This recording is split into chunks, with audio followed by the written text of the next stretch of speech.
18th, 2019 at 5:30 p.m. If we could all rise for the Pledge of Allegiance. And Addie and Sam, would you like to lead tonight?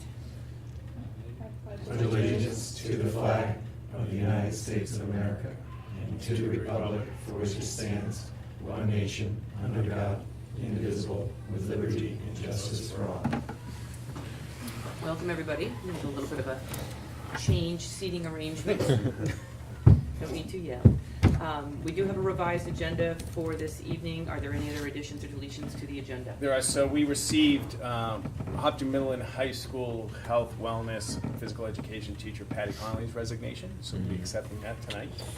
We have a nomination for our first night of new hire based on next year, and that is Jeff Merrill, who's coming as Social Studies. And pleased to accept a $5,000 donation for the first robotics trip to Detroit from Microdeck. And we're also going to table the policy issues. Matt and Norm and I will get together after this to spend some time together. So that's the revised agenda. Great.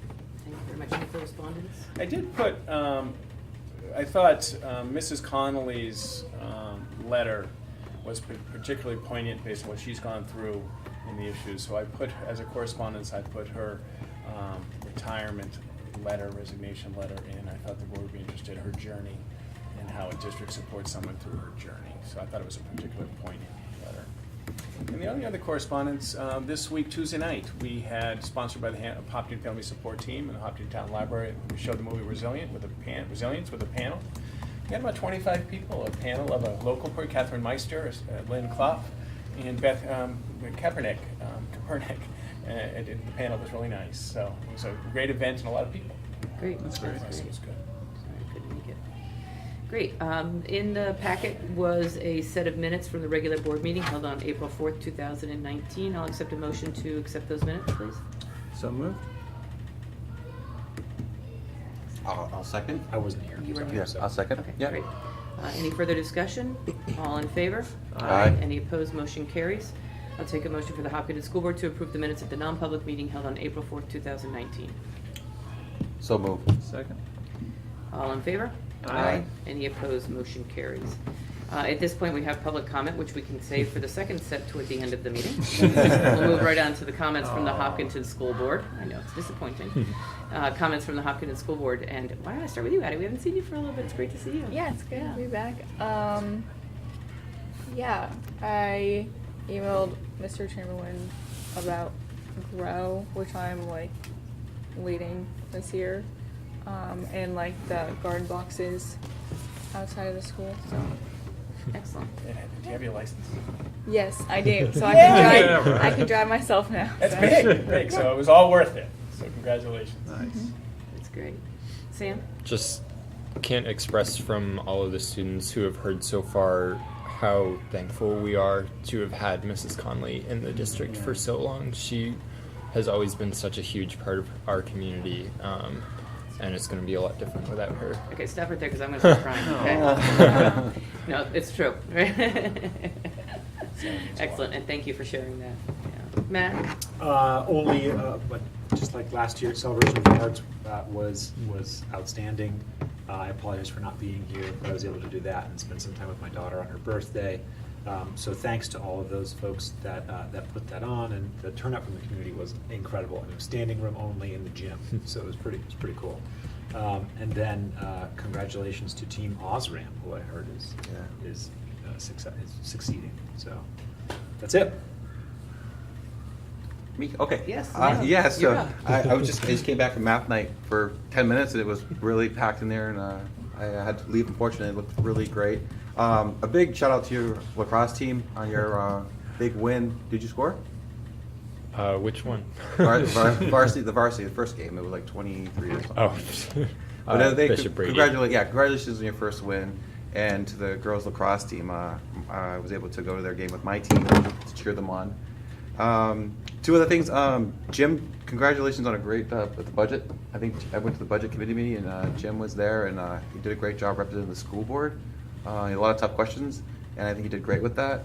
And last thing is tomorrow I will be going around the whole school. Yeah. I'll That's be great. meeting with everybody from 8 a.m. to 1:30 p.m. Great. So I'm looking forward to that. Thank you for doing that. Yeah. It's You're fun. gonna love that. Yeah, it looks to be fun. Plus, it's the last day before vacation, so it should be Yeah, extra I'm excited. Jim? So I'll thank you, Norm, for the kind words. It was a great budget committee meeting. And I guess, is now a good time to debrief on that or come and bring it up later? Yeah, So I guess the item of probably most interest for us was the request from the chair to adjust a little bit the schedule for which we bring our budget to them. I think,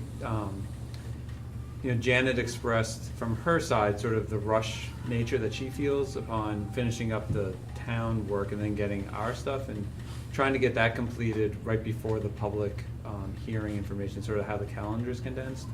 And so her request, or her solution to it, was to try to, when we set the calendar, to do ours 2 weeks earlier than we normally do. So it sounds like sometime in like mid to late December, when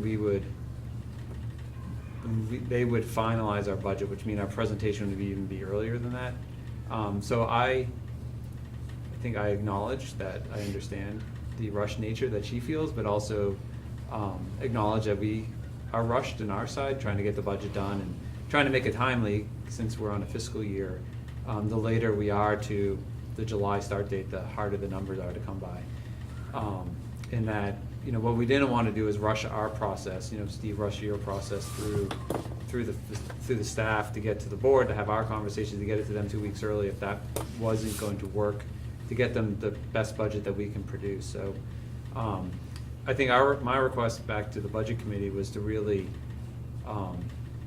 start on when they need to have school district meeting and sort of start moving the calendar backwards. Work backwards. Just so we're not setting an arbitrary date when we might not need to. And so I think that's going to be their next meeting, is having a calendar, thinking about, what, right now we have traditional dates that we hold the school and town and district meeting, but those aren't set in stone dates. We can move some of those around a little bit. So I guess my request back was to be a little more flexible with the calendar and really think about when we need things by, just so we're getting the best budgets we can. So I think there was an openness to that. Other than that, I think the other item that I promised to bring back was around the programmatic budget, and just bringing back sort of our new budget, our fiscal year 20 budget, feels new to me, budget back within the context of the programmatic budget. They're meeting in early May, and so that would be a good time if we can work with Michelle to have that updated, bringing back that information. I still think they want to discuss it and tweak it, but I set out at least bring back our fiscal year 20 budget in that context for them. Terrific. I appreciate it, and certainly we can reflect about the calendar. This year, with pending 2 collective bargaining agreement negotiations, and that sometimes that has impacted the overall budget. Mm-hmm. So, but we're open and take a look at it. There was a notice early about next year's school district meeting based on the NHIAA calendar of moving the meeting out a week, because of they're moving it, and not to have practices. It's difficult to have practices the week of the school district meeting, but that's something that we typically set when we do a joint meeting with the select board in October. We can move that up if you'd like. Yeah, I don't know if we need to. I mean, we've talked, we being the select board, and I've gotten other people have spoken just about the back-to-back Saturdays of sort of the town meeting and the school meeting. Just, it's, I think people can carve out time to go to one, but it's hard, I think, for people to carve out 2 Saturdays in a row. So I had talked to Neil Cass in the past, just statutorily, what are the 2 obligations in terms of timing for those meetings. And Neil said there's some wiggle room. I think the school district has to get it done before the end of March. But there's wiggle room on the town side, and I think there's probably an openness to discussing the 2 meetings and seeing what makes sense for the town, and maybe spacing them out. Even a week might be enough to help folks. In the back end, we have the hard April 15th contract. That's right. So by the time the budget is resolved, it's not an insignificant amount of time we have to, depending on the outcome of the March meeting, what kind of impact that's gonna have on contracts. So the more we move it out, it shortens our window to get contract, which is statutory. Yeah. I think that's it for me. Yeah, That was thanks, fun. Jim. Thanks, no, thank you for providing that feedback. And I don't have much more to add other than what's already been contributed tonight, but I hope everyone has a great week of vacation next week if you're going somewhere, that you travel safe, and when you come back, hopefully everything will be in bloom. Be in bloom somewhere. Somewhere. Hopefully. I was in Atlanta last weekend, and it was in bloom down there, for sure. For sure. Great, well, we'll move on. Debbie, do you mind waiting till the second set of public comment tonight? Yes, Okay. I. All right. Welcome. Thank you. All right, well, let's move on, Steve, to the presentations and staff reports. Sure, there are 3 planned for tonight. We're gonna go through where we are on the revised capital improvement program and financial status update. I'm going to talk a little bit, very briefly, not like we provided 2 weeks ago with a primer on teacher nominations, but a little bit of just the statutory regulation. We're going to admin nominations, and then we're going to talk a little bit about where we are in water testing. This is really more of the business meeting, so we're trying to keep to that piece. Inside the team folder is each tab is a PDF. It's not great, but you might want to look. But I'm going to walk you through. So this is the overview of the CI. We're going to start with the overview. Just remember, and this is probably going to be adjusted next time. So Ms. Clark and Mr. Caruso and I met a couple of hours trying to take a look. We went through everything, where we are, where we're going. We made some adjustments based on the school district meeting, based on the budget that passed, and went through this. Michelle and I both felt that this was an excellent exercise, something that we would like to do regularly and add to our second meeting of the month in the financial portion. And as we get more, it'll be less robust, just update on the CIP. It allowed us to look further forward and be more planning, and so we would like to meet right before this meeting every month with Bill, who's our facility director, with Michelle, and going through and keep this CIP as an evolving document, but it's in pretty good shape now. But the recommended renewal ratio is 3%, but that's going to be adjusted after this meeting because the school district meeting now dedicated a significant amount of money to deferred maintenance, millions of dollars. So it's no longer a catch-up provision. We can do more planning. So if you want to know where what our square footage is and where we are, this is how we develop this. So Harold, where we are at Harold. So one of the things I want to start off right here, the fire suppression, obviously it's not in our facility project as of yet, but it is something we're monitoring. So what I did, I worked with Chief Yale, and Chief Yale gave me addresses of 5 or 6 firms that design fire protection suppression systems. And so I called them and talked to 3 of them so far. And I tried to get from them, how much would it cost to have a specialist in fire protection suppression design a system for Harold Martin? So this isn't Harriman who did it as a back of the envelope, but it's not the bidding company went $1.75 million. They said for here between $5,000 and $10,000, we could get a bid-ready document of a system designed with water, with cistern, and we can get a competitive bid. When I told them, each vendor, that we started at $207 and we ended with a $1.75 million, they were absolutely shocked, and they were absolutely shocked at the price of a fire suppression $1.75 million in a 46,000 square foot elementary school in New Hampshire, even with not a water source. They thought that was an extraordinary amount, something no one had ever seen.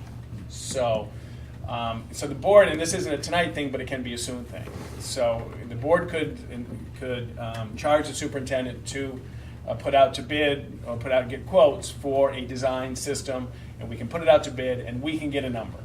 We can do that and I would say July 1, because the budget freeze and all that stuff. July 1, we can be ready to go, and August 1st, I could come back and say that we have a bid-ready document. August 1st, you could put the bid out, and you could say it's $672,000 from 4 companies. They believe the engineering firms that I spoke to felt that they could prepare a document that we would get multiple bids.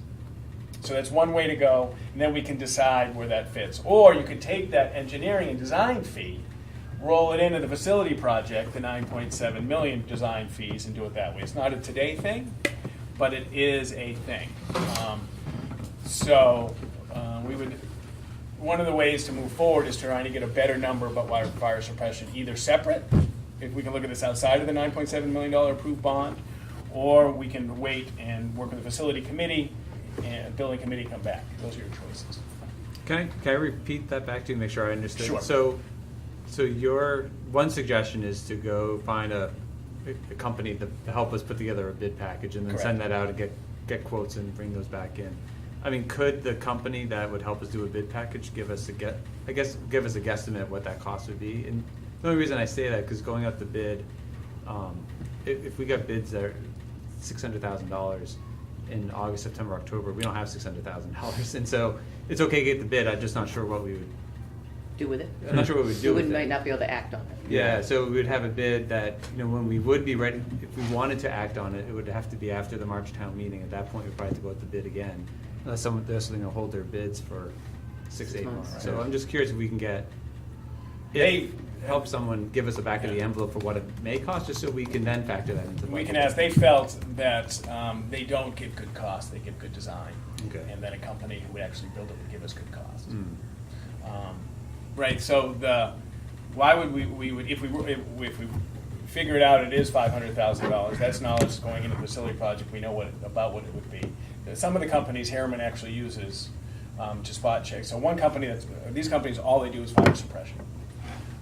And so actually some firms, architectural firms that work on schools, don't do fire suppression, they sub it out to these companies. Some have in-house fire protection. So we can get an early jump on the number, and then we'll be ready if Harold Martin, which is slated at 3.2, comes in at 2.2, well, we know we've got something about 500. We can say, oh, we can put 500 there. That would just give you earlier information. And if it comes in at 200, 300, it just gives you some early information. But you can certainly save the $15,000 and put it into the engineering of the 4 classrooms in here. Think about it. It's not a today thing. But for $15,000 after July 1, I think the advancement would be, we could get a good number that we could live with, even if we do a 5% increase in March or a 10% increase, we get a good number on fire suppression at Harold, something we haven't had. Do any of these, does the company who does basically the bid proposal give you a time frame for how long, like if we go back and update it sometimes, will they include one rebid, if you will, in that? Or is that something that's negotiable, that we could say that we don't know if we're gonna be able to do anything in the next 9 months, but if you'll give us one rebid with what we sink this summer into it, does that make it more And they could factor palatable? 6 months later, oh, Steve, we got to increase that by 10%, across by 10%. Mhm. So they can do it 10%. Some people have held bids. Our above ground storage tank company held a bid for a year for us. Mhm. So I think we'd get I think within 10 or 15% range, we'd get a good number. Yeah. Think about it. I just want I haven't dropped it. We settled in. It's on the CIP. We don't have a number there, but we do have a means to get a number. I have a question, correct me if I'm wrong, we have the bond, and the bond has been designed for specific projects on it, and fire suppression is not included in that. So fire suppression would be something that would be outside the bond that we received, correct? We would not be using any of that allocated, because you're talking about taking some. Well, just remember that Harold Martin School, 4 classrooms, $3.2 million, a Yes. third of that which is contingency. Based Okay. on what happens if we hit granite, what happens if we hit oil, what happens if we do all this. Okay, but I don't know if the board was in agreement, if that's something they want to do. Yeah, I guess we'd have to decide. Exactly, Right. yeah. We could do it, or we could save the money not to. Yeah. Ultimately, would be the board's decision Yeah. as to whether to pursue, with Steve's recommendation, Okay. what to pursue. The building committee will be the one gathering all the information as to Okay. where we're gonna land in terms of Yep. how much things are gonna cost and whether there's even any space Yeah. to consider other things or Perfect. not. Okay.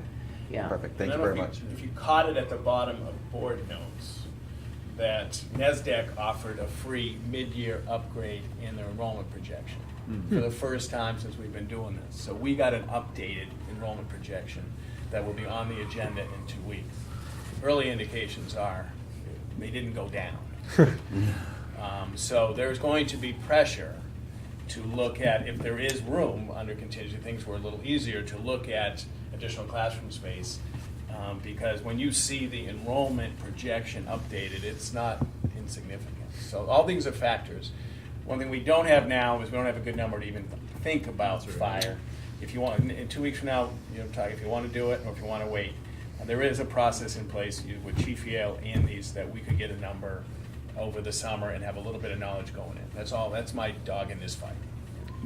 And then just, you said it, and maybe I didn't catch it. So if we spent $15,000, that would come out of, where would the $15,000 come out of? That it can come out. It can come out of maintenance trust. It can come Current budget. It can come out Or of July 1 budget. I wouldn't do it Yeah, before July 1. It would be Next the next year's budget. Okay. Correct. I would not do it before July 1. Okay. There's too That's much budget helpful. pressure on my Yeah, life. that's kind of what I was thinking.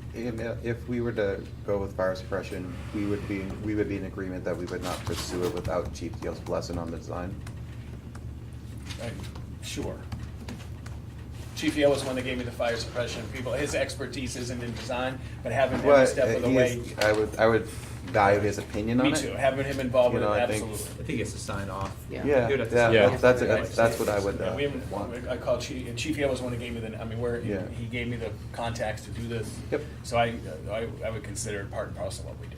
Okay. Everybody okay?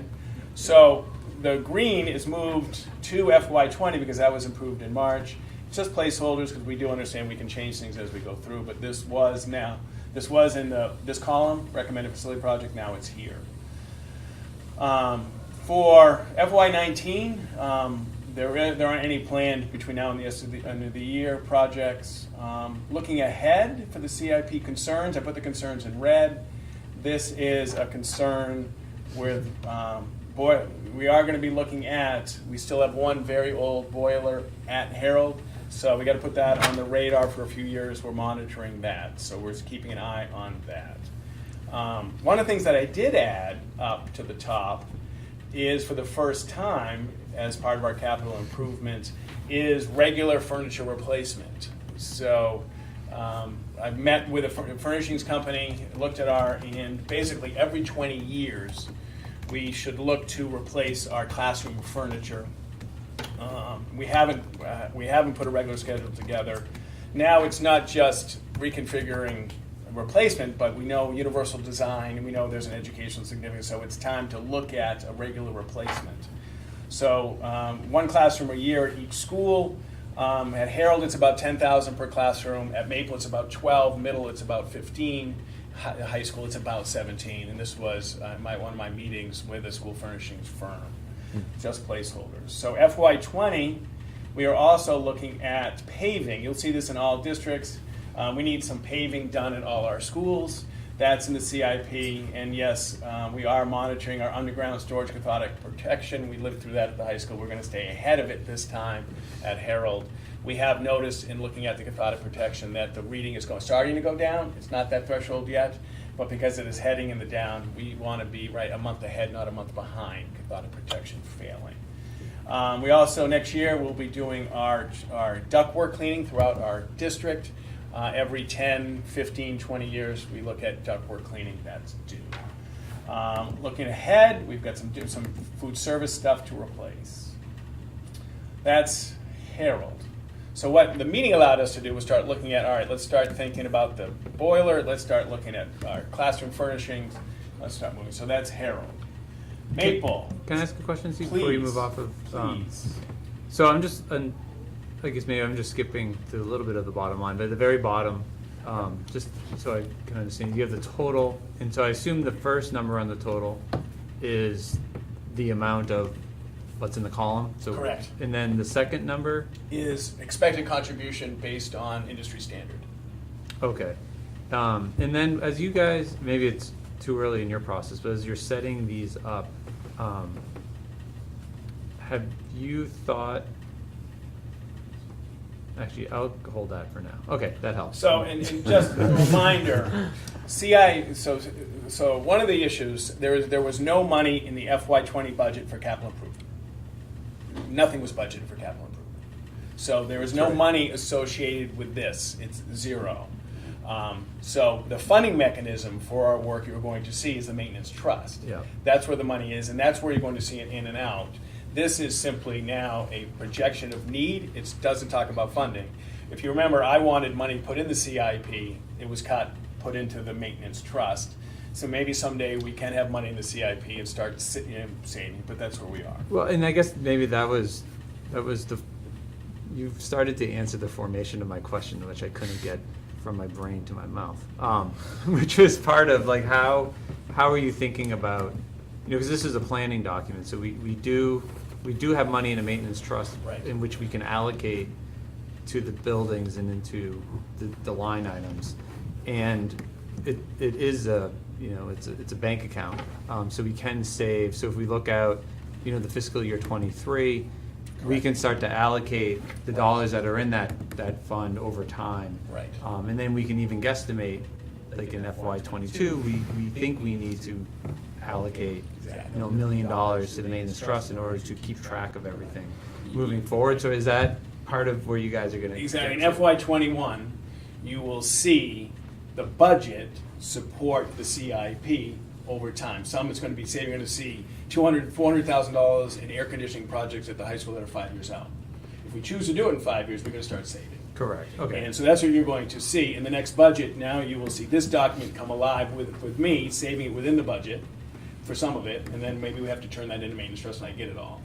But that's what you're going to see. Okay, because it would be great as these get developed to be able to see that on these sheets, sort of how much is in the account, how much you expend in this year, because just as an example, like the classroom furnishings, let's just say you wanted to start saving in 21, but started expending in 22, just to start to show when they're going to come offline versus what's being saved. And the maintenance trust shows how much that we want to spend over the next years. And you'll see how much next year we want to spend. I'll show you. So this is more aspirational. The maintenance trust is reality. So Michelle and I and Bill put together, we were going to ask the maintenance trust that we spend, I'll tell you, I'll save the suspense. we will get that then. Okay. Okay. That'd be great. So just for clarity's sake, so we really have two things that we need to look at simultaneously. One is the planning document, the other is the funding Right. document that will show us how we may need to allocate funds to various time periods, years typically. So the title of this, as a capital improvement program and long-term financial position, is very specific. So this is this document includes vehicles, special ed, tax rate stabilization, technology, and maintenance trust. This is the long-term tracking and organizing and being transparent on every. It's not just the CIP. Mm-hmm. CIP is this, but the funding, because we don't fund it through the budget, we fund it through the maintenance trust. So the maintenance trust has to be that document. Mm-hmm. But this is everything. This is, and we're going to go through it. Yeah. But this is the long-term planning document for the Hopkinton School District. And I like the fact that we do use the maintenance trust because I think it's so much more transparent than having it in a. It's not even transparency. It's helping people not have to get in the weeds and help them understand exactly where that money's going, and we can track every little bit that goes in and out of that maintenance trust, and really just talk specifically about facilities with it, which I think is agree. helpful. I like using it out of there too. Yeah. In next year, you will see for the first time a part of the maintenance trust, because it's the only means we can save beyond the current fiscal is the maintenance That's trust. right. So we will build a savings account now because we took care of the we care of the urgent through the, and now we're going to save for our air conditioning in the next budget. Does that make sense? Yes. So where are we at Maple? So Maple, paving, we have FY '20. Right there at the entrance coming into the driveway. Oh, yeah. It's like 3 killer potholes. We have a sewer. We have a quote on a sewer line that's got to be finished, and that'll be a summer project, $20,900. We have $48,000 coming up for classroom furnishings. We get $6,800 in duct work. This is all the facility project work. Long term in red, this is air conditioning. So air conditioning is extraordinarily expensive because of the RT22 versus how you do it. So we have $68,000 to look for. So the red is what I'm worried about in the next few years. And we also have a boiler replacement here going out. Now the boiler replacements are often pushed out. If you look at them and they're in good shape, they haven't acted up, you can push them out. Because we feel pretty good because we have, remember, each building has a less than a 5-year boiler. So that's where we are at Maple. Everybody okay? Yep. Let's take a look at the high school. High school is, well, Steve, can I just ask another? I'm sorry to ask you so many questions. No, No, it's ask good. away. But I'm just, for example, I'm just looking at the food Yes. service, and you have, so there's the dishwasher with booster. And, Yes. I love that our dishwashers have boosters, but I'm assuming that's not the only piece of equipment that's over $10,000 or give or take a dollar amount in the food service. So is the plan? Obviously, that's on your list because you acknowledge you need to replace it in 2023. But are you going to create this and list everything that's Well, in there, and then think about replacement And we're timelines? certainly open. So Jay, when I went to Jay Burgess College, 5 years out, prices after 5 years out really aren't accurate enough to include. But if you want to go 10 years out, or if you want to go 20 years out, we can put anything. But this goes out 5 years. So the only things that need to be replaced in 5 years are on this. As we go to 6 years, 1 year comes off, we may add 5 years out. So it is not everything, it's everything within 5, because Jay said, Steve, we can't get a good enough price to even put it in the CIP. And But- for me, I'm just one guy. I would find it interesting just to have put all the stuff listed, because even if something maybe further than 5 years, it may be a large item like, I don't know, We like, can. like a very large boiler that we know it's going to be replaced. So again, it's sort of a savings account model, even if you don't know the number to exact, but you can guesstimate it's going to cost $100,000, and rather than trying to save that up over 5 years, you can extend it out to 10 years, and it just gives you more savings accounts to play with in order to plan it out. And that's exactly why I wanted this meeting. If you want us to go out 10, or if you want to go out 20, it's just hard to look at the spreadsheet on the screen, but I'm happy to do It'd be it. about this wide anyway, The so The But one we it have for is- the town is yeah. 20, and it's 20 years? yeah. Like we do for vehicles, I think we do, and for the maintenance trust, we've done 11, 5 before, 5 after. But for this, if you want to go out more and start building it, I'm happy to do it. But that was the rationale, trying to be a little Yeah. bit tighter on price. Well, the other thing too, Steve, is, and again, I understand what you're saying, Jim, is that as this document continues to evolve, which I mean, it's light years ahead of where we were, 4 months ago in terms of all this work, so thank you, is that if, let's just say, all the equipment's listed that is in the food service, or by the same example, if all the equipment's listed, and even if it's an asterisk under 2028 with no price, with no money, because the money doesn't matter right now, really, because it's really more about when as much as how much, because the how much is still so far off. I think then there's an even broader snapshot of how much I guess as part of it is that the scope of what has to be replaced in a district of this size. It's really useful. Because, I mean, it's overwhelming, and the cost of running the district, I think it becomes really clear when people see that even though we don't have to replace this for maybe 20 years, it's still equipment we own. It's an asset to the district, and it's going to have to get replaced. So it's not priority as far as where we are right now in terms of initial planning, but just from the perspective of being comprehensive of all the equipment Happy to do it. that we have in this district that it's going to need to be replaced. And then the last thing I'll say, and I totally agree with that, is I think what we want to do, as much as we can, is be consistent in our appropriation into the maintenance trust, so that 1 year we're not investing $1 million, the next year we're investing $200,000, and then going back up to $750,000.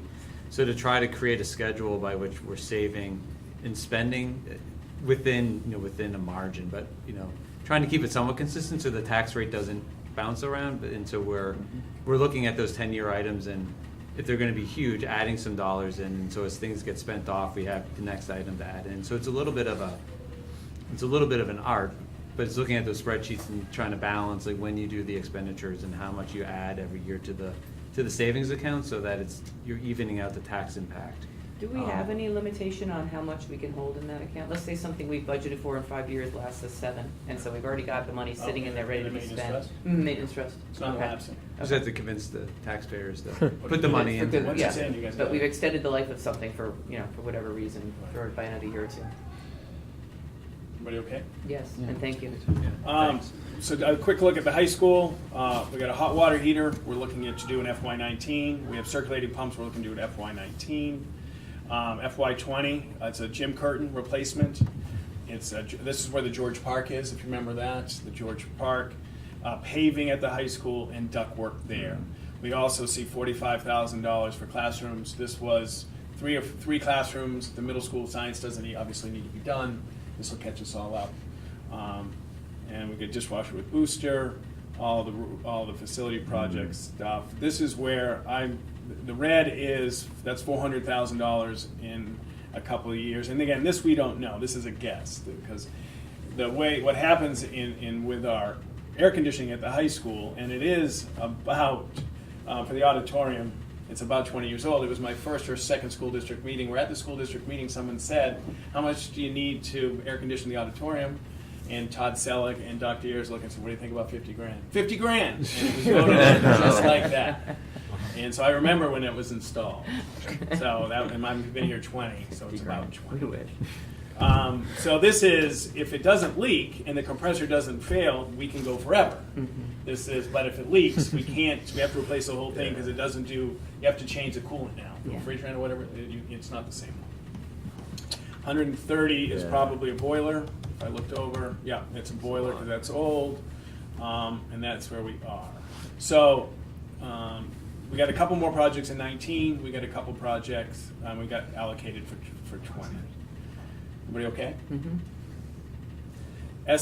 So here's where we've added the SAU office, and this is something that I would just caution you about. So at the school district meeting, they changed the fund. It wasn't just schools, now it's school district buildings. And someone asked, "Steve, if we do this, are you going to do this next year?" There wasn't the intent at the time to plan for it. So we can do it. The only thing here that it makes sense, if we're doing paving at Maple, it doesn't make any sense not to pave. Right. They're contiguous, you know what I mean? So, but if you decide to invest money in this building, which it needs, we have paving, we have central air, we have doors, we have siding, fencing, paint in it, then you have to, are you in for this building? And if you're in for this building, then do we look at a remodel and expansion in it? Because it is not, even though it was 2 years ago, 90-10 against, no one I've toured the building would believe it's an adequate space to run the district. They understand they don't want to spend money, and we have it like a year. In this budget, we did talk about getting a study done. Can you add it to the site behind the high school, right? The budget committee said add it to the site behind the high school. There wasn't any traction in last year's budget to add it for adult space. I only caution you, once you put $30, $40, $50, $60,000 into that building, you're probably in it for a while, and it is not a functioning building.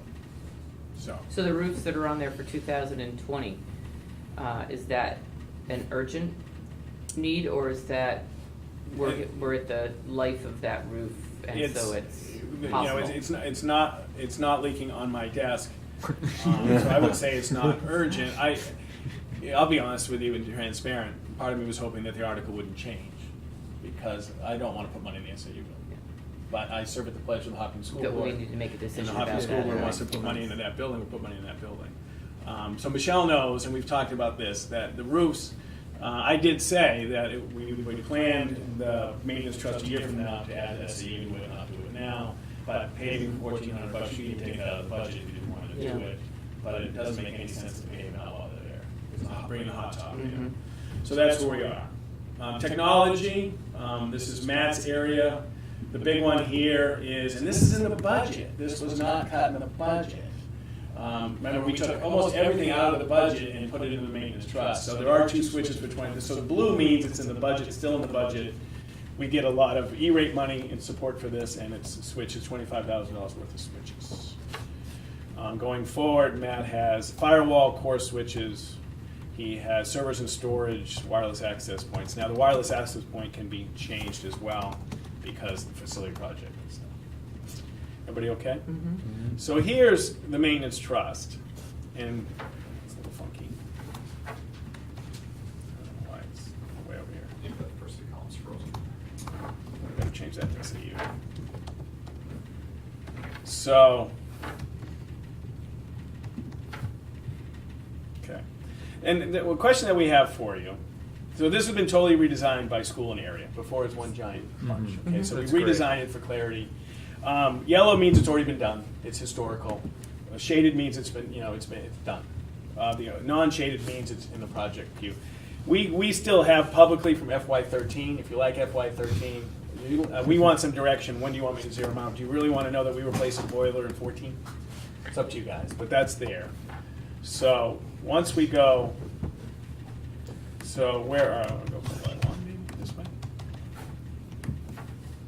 So I mean, as you're going to that, to me, like, for the boiler, for instance, if we kept boiler on the list, and then you could put in the column that says HMS boiler, the date in which it was replaced, so Yeah. just FY14. And then again, if we're doing like a longer term plan, you'll see it appear Right. in whatever 20 the years from now. whatever the expected Totally lifetime right. is, and that way you don't have to keep the back dates, but you can at least show when those things were done.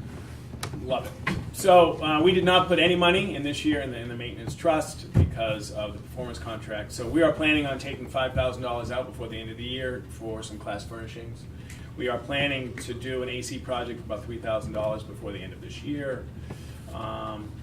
We're replacing 2 circulating pumps before the end of this year. We did this. The spill bucket is that has been done, and the fat pipe starts Monday. All right, so those I put. That's why it's a different shade. It's been In process. but it's already been allocated and agreed Yeah, to. It's okay. been done. And we have a hot water heater that has to go. So we're going to spend there was $61,000 for this year out of it. That gives us $221. Next year, we put in. Go up. Sorry about this. Probably gonna get seasick. So we put in March. They voted $140,000. So that goes in. Our plan is to spend $5,000 more in furnishings. The sewer line, right? This now aligns with the CI. This is now the funding mechanism to what you saw before. Obviously, we're not going to put $100,000 in furnishings. We're just beginning this. We haven't budgeted for it. This is the HMS curtain I spoke to. That's coming out. Paving. This is paving total. So we're talking about $30,000 in paving, but we had the pieces All in each different school. pieces, okay. You with me? Yep. Custodial equipment. This is what we pulled out of the budget to put in the maintenance trust. SAU roofs. If we decide to do that, you know how I feel about that. Clean duct work, that's the entire district now is 22, and the George Park is 20. So we are talking about, and also we have, a $40,000 performance contract payment. So we're looking to spend $190,000 next year. Everybody with me? Yep. And then we go on to 42, 44. So this is now the funding mechanism, and we have to be mindful about how many projects we can take on in the small shop and supervise That's right. well. Yeah. That's right. And so this goes out. It also leaves a little bit of funds in case there's something unexpected too. Right, so we had Instead of talked about draining it. last year, and I really appreciate this, is where I learned a lot from Jay, to look at deployment after the heating season and put more in, but I think we have, the 190 is about as much as we can do in a year. You know what I mean? So I don't think In terms this of is really. capacity. Doing about- capacity to manage. That we can supervise, make sure it's done Yeah. for our shop. Does that make sense? Mm-hmm. So that's the maintenance trust. So when we do paving, is that done through the town, Jim? Is that, do they do it for us and then charge it back to the school district? So we probably won't do it for you, but we do a paving contract, and so Oh, it could okay, be that when okay. we, you Jump on. should Yeah, got talk it. to Neil and then Yeah, so we the highway we crew try and work together with it. and jump into our bid. They have done pothole repair for us. Yeah. we'll do And that. sometimes they give us hard pack, Yeah. and then we can do it ourselves. Okay. I think she wants the front filled up right first, not that hard pack. Just the- Oh. So that's where we are. I'll keep going? Everybody okay? Where's the car? So now we're moving into the long-term financial position. So this is our special ed trust. And if you look, this is in yellow because we expect to take $100,000 out this year. But I think that's actually, I'm going to slide it over here. Sorry. Over to 19? Yeah, Okay. because I mixed it up. Because in this, we said take 100 out of this Yep. year's budget, remember, Mhm. on our financial? So we have 170, we're planning, we might not have to take 100. This year, last year, we had 100 slated, but we didn't need it. Yeah, so it's on the line of the ADL renovation. Should it be up a line Yeah, it should be. or down a line? It should be. I think it should be up. It's like. There's no like specific title for it, but it's just a proposed withdrawal, because we're technically just moving those funds out. Right. And this won't come to fruition until August. Mhm. Okay, now you guys are PDFs. Yeah. Everybody okay? This is the 100 out if we need it. Mhm. And that worries me only having 69. Vehicle, this adds 15. And there's no appropriation into this account this year? Correct. Okay. We haven't put any money in a long In time. a long time. Need to take it So out. we added FY 2015. So we will have, What are you looking at, Steve? Sorry, I missed the lost Vehicle. there for a second. Vehicle. Okay. so we'll have 44 in the beginning of next year, and our planned replacement is 2021. So this now is updated based on the school district meeting. Everybody okay? Mm-hmm. Yep. Well, tax rate stabilization, and if Michelle, I always say that some of this is unaudited to Michelle. So if there's any errors, this is not on Michelle, this is on Steve Chamberlain and his. So we have slated right now in the budget prep to take 175 out.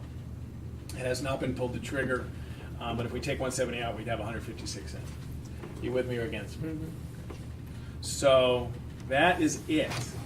That is the update on our financial picture. CIP, maintenance, special ed, vehicle, tax rate, the whole ball of wax. And it will be up on the web, just like this. It's going to be a spreadsheet that people can see and not adjust. It's not going to be PDFs. I didn't know how to get the spreadsheets in your folder because it's a link. Okay. Any questions? Yeah, comments? Yeah. A question? Great job on your presentation. I think it's very clear. I think this is something that the community wants to see, so I'm glad it's going on the website. I think the only a couple of questions I have for you is, we have an established CIP committee in town. Yes. And my question is, would it be good for the school district to submit this to them to review? I think it's a great way and a great opportunity to have multiple people look at it.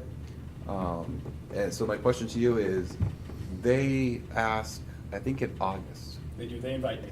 And so when moving forward, would you be committed to be sending this to them for them to review? Yeah. So each year Yeah. I've met with them. Yeah? I didn't meet them this year because of the facility project and where we are. Okay. I did, after the CIP was presented at the meeting, I sent it to the chair, and I think it was a little bit out of time. But now that it's all set, the invitation, Yep. I will send in a link, we'll present, happy to do it. Awesome, And I okay. think we are as head of this process that we've been in my 10 years as superintendent. Yeah, I think if we can work on this every month, by the time Exactly. they come around, we should have a pretty good Yeah. document to give them. So in a month, we'll put it out more. You'll see that, I think this is a major revision, but I think we'll have minor revisions now every month. I'd love to make this every part of our financial meeting. I would like that. I think it's important that we understand moving forward. Would you agree? Oh, yeah. You know, with and looking at it closely each month. I think it's important. Me too. Okay. Everybody okay? Yep, great, thank you. Up next, I'll go to the agenda. So, administrator nomination process. So, the Hopkinton School District has a number of class of employees. And so we have teachers, support staff, Teamsters, those are our bargaining units. And then we have non-union support, and then we have administration. So in each meeting coming forward now, you will see slates. So last meeting, we did teacher slate, contracts went out. This time we do administration slates, and there's a slate in non-public. So we have there's eight administrators. Typically, my nomination goes end of June, very end after the year. But the administrators years ago requested to be closer to the teacher's contract out of respect for their roles and being aligned with the teachers. So we have done, since the last 5 or 6 years, and Bill is here, I think we're pretty accurate. We do the first one, goes to teachers, and then the next meeting goes to admin. So what's interesting for some people to understand is that building level administrators, that's in our district, it's Bill, Amy, Rebecca, and Chris, are classified in the retirement system, not that that's important, but under the statute, as teachers. So those 4 positions, after they've been here, if they've had a continuing contract status in another district, after 3 years, they get continuing status. So Bill, for example, if I had the desire to replace him, fire him, he has a right of due process. So I would have to come, he could request a hearing in front of the board, and then I would have to show cause. and then the board decides. So all 4 administrators this year would have that status. And that's statutory. It's not, but they are not part of a collective bargain. They all have an individualized personal service, professional service contract with the district with a negotiated benefit sheet. So a lot of people don't understand that billing administrators do have right of due process continuing contract. The other 3 and the superintendent only have protections that are awarded through the contract. That's it. So a multi-year contract. So for Bill, and since I've been superintendent, we look at this leadership team as unified. So they are very aligned in benefits. They are teams. They are the same division. Superintendent's a little bit different. But so they have, and we've established a multi-year contract with certain numbers of service. So there's only, after 3 years of meritorious service, you are eligible for a multi-year contract in the district. And that is a district process. So if someone came in and said, I'm either going to leave or you give me a multi-year contract, the district would say, okay, we want to have a multi-year contract, right? There's no statutory requirement. It's individualized personal service contracts with the district. Now, years ago, and this is connected to the next piece. So, not this board. Actually, when my second or third year as principal, the leadership team negotiated with the superintendent to align benefits of administrators with teachers. There was a time where teachers had a significant different benefit package. And I'll be honest, I was a principal at the time, and I met with the superintendent, and I said I did not believe that is equitable or fair. Similarly, when some work year-round and some do all this, to have such a disparity between the benefit package.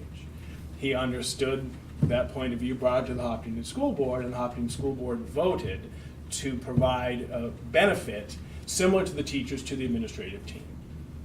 So one of those benefits aligns with the teacher's contract is a retirement benefit. But again, there is no collective bargaining agreement, there is no union, so everything can be done in a personal way.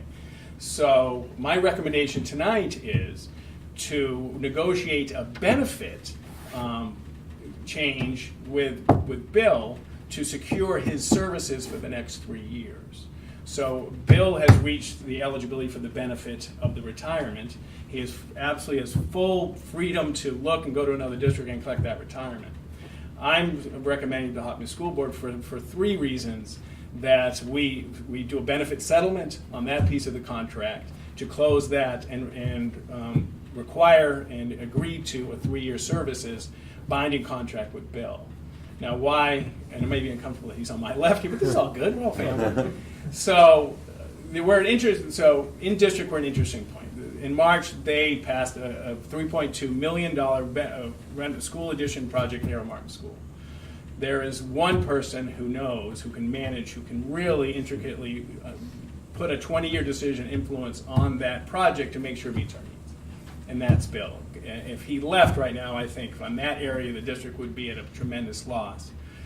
He has already started thinking that only thoughts by experiencing it, living it, need a need. So securing him for 3 years, which really is the life of the facility project, would be a great benefit to the district. Secondly, we've begun discussions with Bill on that benefit to reduce the benefit. So there is a benefit chart, and in order to secure services for 3 years and get the money and stay, negotiated a smaller benefit, thereby reducing the liability to the district. So instead of the full benefit, he would get a lesser benefit, saving the district a few $1,000s there, which I think is always a good thing. The third thing, and it's a little bit uncomfortable for me to talk about this, but one of the things that I've looked in my career, and certainly my 10 years as superintendent, one of the things that districts need to do is look very real about secession. So as your superintendent of schools, I've been in this seat for 10 years, I've been in this district for 20. This is not a trial balloon about this, but districts who prepare well or provide options for secession in the role of superintendent tend to stay high functioning for a long time. And it's something I care deeply about. Bill has achieved his certification as a superintendent. There's no guarantee of job for superintendent, but what it does, it gets someone in-house who has a certification that would at least give the board and Bill some options. So for 3 reasons, there's an action item tonight to support a negotiation of a benefit settlement with Bill with a binding 3-year contract. It secures support for the facility project. It provides support for possible succession, someone who at least has a certificate. Right now, there is not a lot of applications to districts of high qualified people to sit in this seat. So it provides at least a better choice for the next 3. And the third thing, it does reduce the benefit a little bit. It's a win-win. Bill gets a benefit here, he gets security for the next 3, district gets a succession and gets a tremendous expertise with the facility project. So tonight, with that piece, I am recommending that we negotiate a benefit change for Bill. And it is an action item tonight. Any questions for Steve on that? So tonight, you'd be nominating 7 administrators, 1 new continuing contract, and a benefit settlement with Bill securing 3 years. That's the package tonight. Can I ask just a question on the negotiation part? So maybe it's just a question of where we have the conversation. Is that something we're going to go into non-public at the end? Yeah. or is If that- you want to know, and sure, Yeah, one non-public, thing yeah. the board wanted Yeah, to non-public do for that, please. would be as transparent as possible about this. Mhm. And anything financial, of course, would be transparent. One of the steps would be to have our district council just write up the contract. But we can absolutely talk anything more specifics, but those are the 3 reasons why I believe it's in the best interest of the district. But for the action, we can go to non-public for that. or- Sure. Yeah. We have to come do out the and vote action out. back out in public, but we can Okay. go into non-public Yeah, first. just- for just- discussion. Perfect. Okay, I just Yeah, wanted, yeah. okay, Yep. thank you, Okay. appreciate it. So that's the process Okay. tonight for the admin. Is everybody okay? Yep. Sounds good. Up next, so being the business side of the piece, let's talk a little bit about water. So, I'll tell you a little bit about, I am a member of the Public Health Advisory Council in Concord. That means once a month I meet with service agencies. I'm an educational representative. United Way sponsors it. We used to meet at the United Way. Now we meet over at the Concord Hospital, has a place over near the airport. We meet monthly. Each month there's presentations. It really is, we share, I learn a lot in the social work in that area, the impact of policy and practice. Last year, Gail Gettins from the lead, water in lead, from the state came and made a presentation. It was an extraordinarily compelling presentation. A couple things I learned that lead used to be, actually the name of paint used to be lead, like Dutch Boy I think was Lead Paint USA or something, and changing Dutch Boy, because when they got the lead out, it was just very fascinating to me. They showed a chart when they started taking lead out of paint and lead out of gasoline, how crime went down and how violence went down. Fascinating. It is 100% preventable, but once you have lead, it is chronic. You can titrate somebody, it's there, but it's 100% preventable. And I was told last year, so I don't know if this is updated, the most recent lead paint death in this country was in Manchester. It was a refugee who survived the wars as a refugee, came in here and died of lead poisoning. I thought that was fascinating. So last year, there was a superintendent in Rochester, New York, who was taking a look at all of this behavior and said, maybe it's not, education, it's not right, maybe it is lead, and had the kids lead tested, and the percentage of kids who had learning difficulties, lead poisoning was incredible. Mm-hmm. And then you do design individualized education plans and support 504s based on it. So I was absolutely amazed and compelled and in awe of the impact of lead. So much so that when I got an email saying that we will do your lead testing last year before the law, we had the lead tested, so with lead water tested last year. It ended up being that we had some problems with that company, that Michelle and Bill felt really strong that we wanted to retest some of their results, so we wanted to make sure.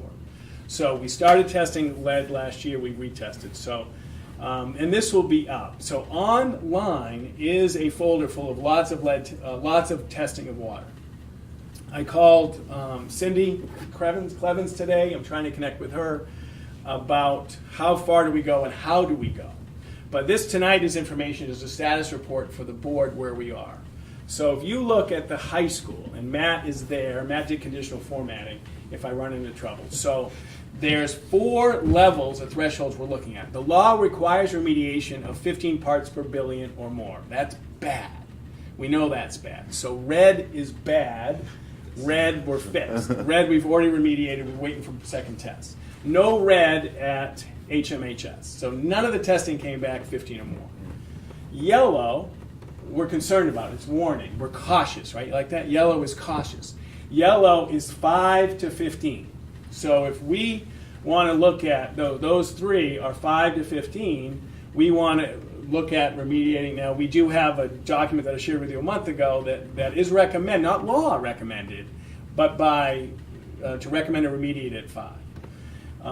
I called Gail. Gail sent me to Cindy about one district or one town is going 0. And I'm trying to reach out on how are they doing 0. So what this isn't, and I talked to Billy Caruso today, this is not lead pipes. We have copper pipes and we have plastic pipes in the school district. What we have is lead solder, the solder connecting the pipes. And that's what we have. So, Steve, can I just ask you one question Please. before you move on? So is this a test of every source of water, or is this a test of something different than that? I believe it's every source of water. I Okay. can't swear it right now because there's been so many documents, but I will confirm what we know we've done. And I have questions for the state. Is there a different threshold for water fountains versus hands? Is there a different threshold at Harold Martin versus high school? And I don't know these answers. I tried to get them. We're just connecting. So yellow is 5 or above. Green is 1 or above. Between 1 and 5. Between 1 and 5, and blue is calm water, 0. We like blue. Blue's our favorite, right? So this is high school, no red. Maple, 1 red. So by law, we just have to remediate. This one we did remediate. I don't think we've retested yet. Steve, there's some cells. Oh, thank you. Good call, man. And how did you remediate it? We replaced the faucets. Did we just replace it? First step is the faucet. We don't go very far deep. We've got Chuck looking at this. He's given us quotes for all the yellows. He's working on the yellows,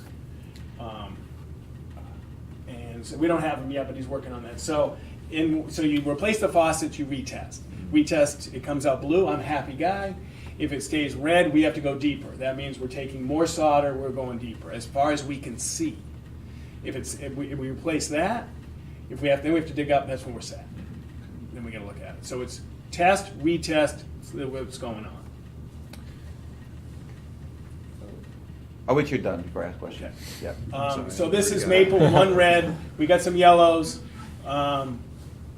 Green is, as Matt said, 1 to 5. Blue we like. So maple, we've got not many reds, but we got some stuff we got to look at. Everybody okay? Harold, we like blues. Harold's a good place. Blues are good. We got 1 red, we remediate, wait and retest. We've got 2 yellows, 5 or above, no greens. So my goal tonight was to give you a stat, and we got SAU, we have a yellow SAU.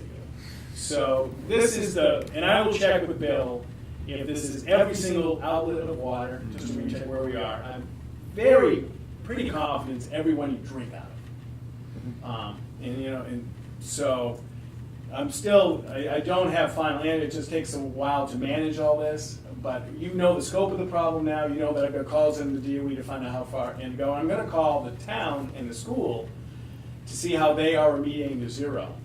And if they were remediating to 0 for potable, for the water and drinking places. We're off the top. It's very easy for me to say right away, kitchens and drinking make perfect sense to me, right? Art sink, if you guys want to, we can. I'm pretty sure at the high school they're not going to drink water out of the art sink. Harold, I'm not, Bill's World, we've talked about. Yeah. I'm not talking about Bill's World, Yes. but I'm pretty confident. Sam would say, you're not drinking out of that fountain. Definitely not the art one. Right. And you're probably not drinking out of the science ones. You know what I mean? So that's all decisions we can make. But that's what I'm trying to find out, and how far we want to go. But I want to learn. I like learning. I want to learn more. I want to understand how other districts are doing. I want to understand the impact of what are we doing? Are we going? What if you retest and you're at a place where you can't see? Are we digging up floors to replace solder that you can't even see? I don't know that. You know what I mean? I don't know that. I think your presentation is great, and thank you for educating yourself, about the whole, the seriousness of lead. I think one thing that's really important to me right now is that we need to take advantage of the grant.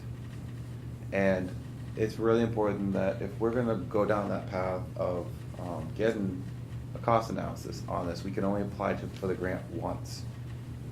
And I wanna be clear on that. So the grant is 0.005 and above. Correct. Okay, so we can only apply for that grant once. And I think that's something that's 50% we get back on the cost. It is. And according to my calculations, we had about 19 locations with 0.005 and above. I think there's a total, don't quote me, 36 locations that were tested for lead. So for me, I see a plan in sight that you're doing, which I appreciate. And I'm very sensitive to this issue, and I understand the board seeing that. But I think we need to look at two things, looking at a cost analysis of anything 0.005 and a lead-free. And we've asked Chuck to give us some numbers, and we're waiting for the numbers. Some we've already replaced. I don't have the number yet. And I don't know, are we going below 0.005, and what the impact of 0.005? But we're getting numbers right now on 0.005. Do you know when we expect to? I was hoping today. Okay. And I remember Mr. Shuck at the town meeting who recommended that we do multiple bids. I don't know if that's, remember, I think he actually brought that up. I don't know if that's part of the plan as well. It's, we required 15 grand or more, we do the Okay. bid process. We usually get multiple quotes. Right now, anyone like $500. Can we, so it's possible to get it's possible to give this board a quote for anything 0.005 and then one for lead-free? Yeah, we're working on You it. can, yeah. Okay. That's There the is, goal. yeah, I mean, if that's what you want. It's definitely what I think I would like So to see. and I just don't know, so do you mean lead-free of the art room, or lead-free of kitchen and drinking?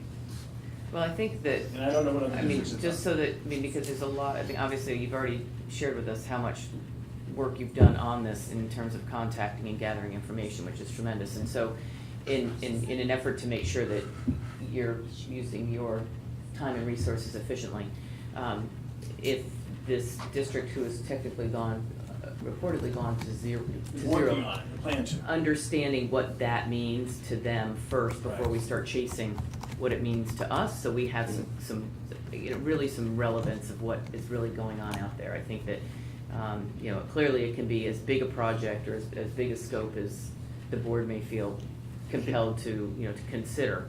And I think for this, could we make a motion for this, Liz? I have a motion I'd like to make on this. I would like to make a motion for the Hopkinton School Board to instruct the Hopkinton Superintendent to produce 2 reports to the board within 30 days consistent of a cost analysis of repairing or removing any devices testing greater than or equal to 0.005, and 2, a cost analysis for the Hopkinton school system to be lead-free. So we don't need a motion for that, we can ask Steve, we can recommend to Steve to do that for us. I wanted to make sure that we had a plan going forward, and I wanted the board to be on, to have a voice in that. I think it's something that, I think for myself, and I think maybe for the community, it's something that we need to have forward saying, okay, hey, we can talk about it, of course, and Bill's doing a great, Steve's doing a great job getting that information, but I think it's something that we need to set a plan forward. Having a timeline to get this stuff done so we can move forward. What I think I'd like to do, Norm, what I'd like to do is ask Steve if we can talk about a time frame for gathering that information. Understanding your concerns at the timing of the grant and things like that, I still feel like there's a lot of information that needs to be gathered before the board can actually consider what the options might be. So I think what I'd like to do is ask Steve if, what he feels right now, in 2 weeks, he might be able to bring back to us in terms of information from the others, and then I think the board needs to decide, is that the point at which we try and get, there's an element of how much time is going to be spent to gather all this information, and at what point the board should be able to have the option to consider in an action item. Can we negotiate what we're the going to do. time frame on it?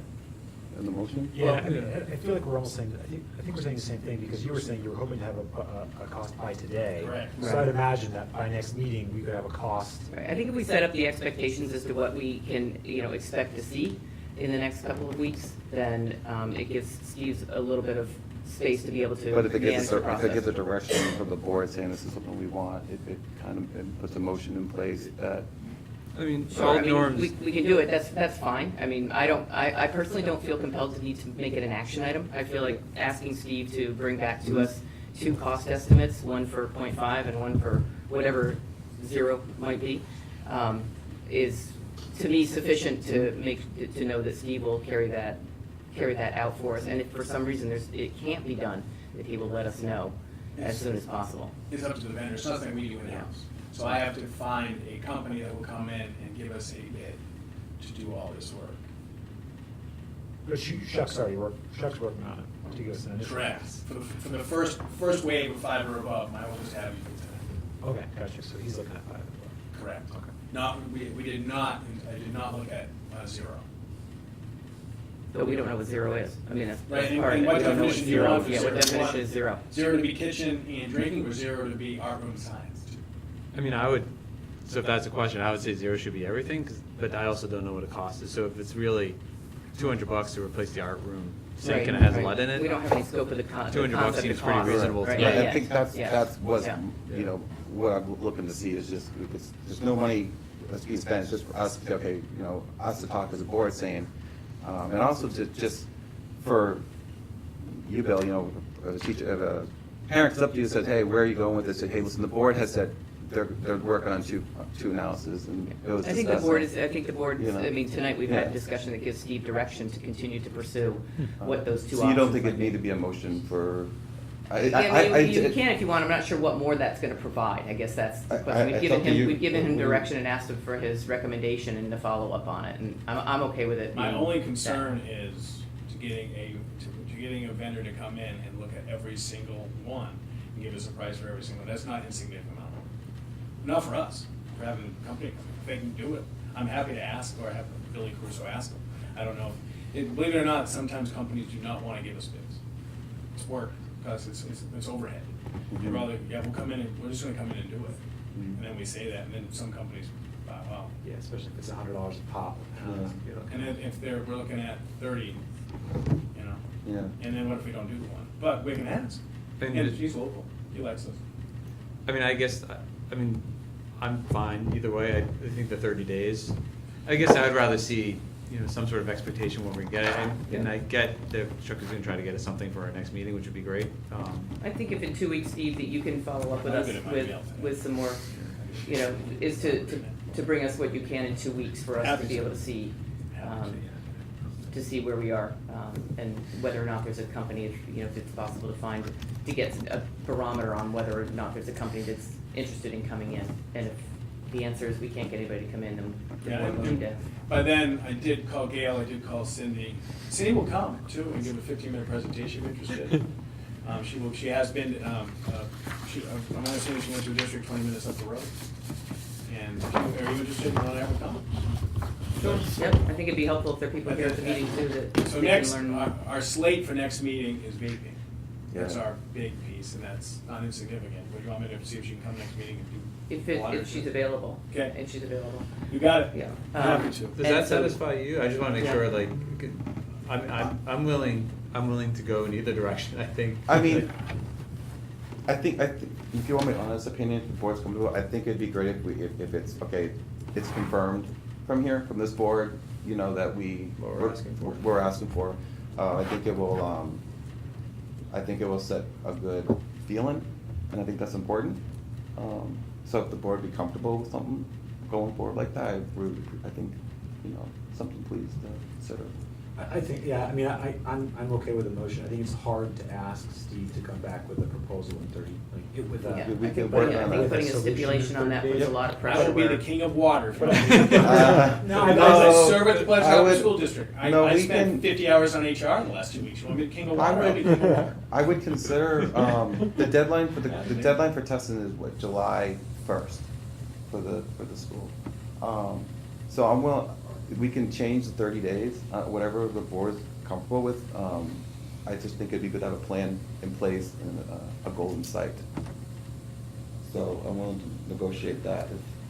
Yeah, I think I'd be more inclined to say, can we have a motion to have a plan for next week, perhaps? That way, it actually, you can say, we have a bid out, within 30 days from the bid, we can make a recommendation to remediate or whatever we want to do. I have a hard time saying within 30 days, we will have it all resolved. No, I'm not asking for it to be resolved in 30 days. I'm asking for a cost analysis in 30 days. I'm not asking for. It's out of my control. So. If I get a vendor, I guarantee you we want it within What 30 would days. you recommend for? The most. See, my thought process is that we have the grant. Okay, so we're going to get a quote of anything 0.005 and above, and that quote's going to be 50% that we're going to save. We don't know how much everything's going to come up to. We've tried. Okay, it could be $5,000, and then we get $2,500. What's allocated in the to go lead-free that we'd be saving potentially, to do that? We don't know. This board doesn't know how much it's all going to come up to. And I definitely know that you're busy with a lot of other projects and stuff, and I appreciate all the hard work you do. I'm not sure what's appropriate timeline. Jim, do you have any? No, I mean, I guess it's really a question. It sounds like I'm hearing from you, Norman, what I think. We should just get 2 cost estimates. We should get cost estimates for 0.5 and above, and a cost estimate for everything. And so then it's just a question.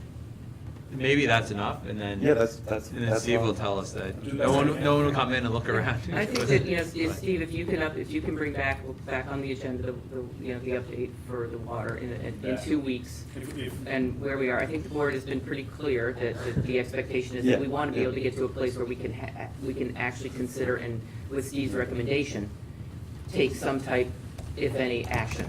So I think we're all in agreement with that, and so I think with that direction, at the expectation in 2 weeks, we will have additional information.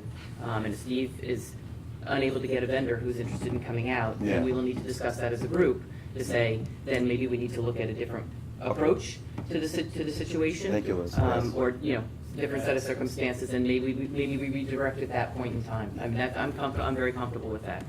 It might be easier to get a vendor if you say the board's interested in a quote to replace these 30 sites that tested positive for lead. I mean, because then there's more there. And so I'm, just saying, that might be one way, and I think at least that's the direction I'm hearing, is that there's interest of the board to getting all the lead out.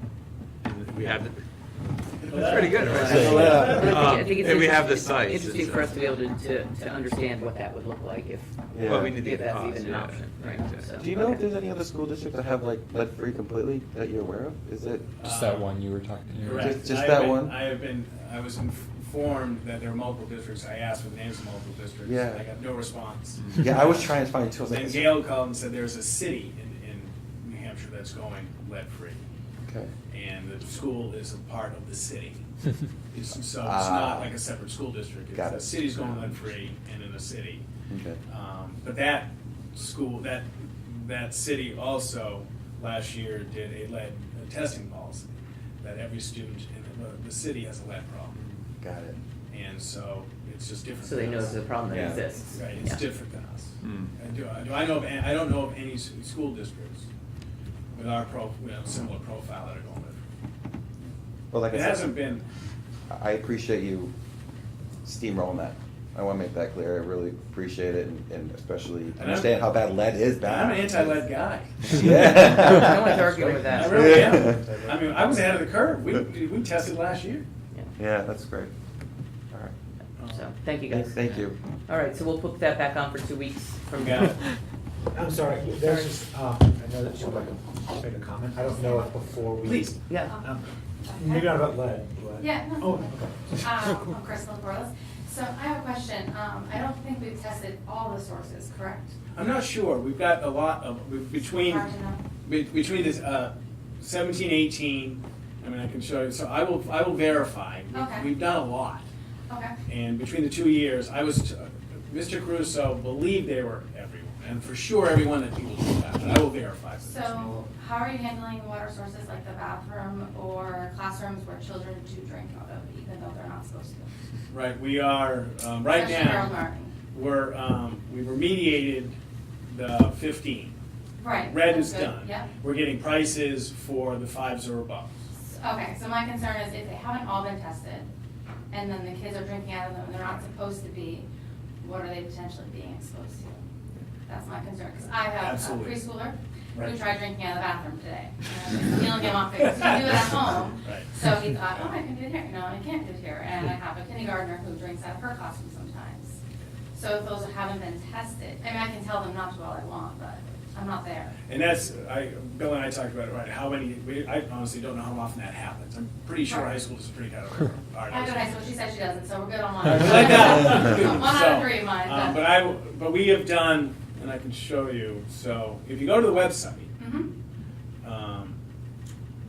and this is, let's see, additional water testing results. So, I think I have to do this one. Nope, sorry, it's state. That's the water quality testing page. Well, thank you. So these are all, this is full, so Harold Martin School. Okay. This is the letter we got from the testing company so this is all our data. And it's in HMS. So that's our Harold. So I will check with Bill, Because but, would each line be the source? correct.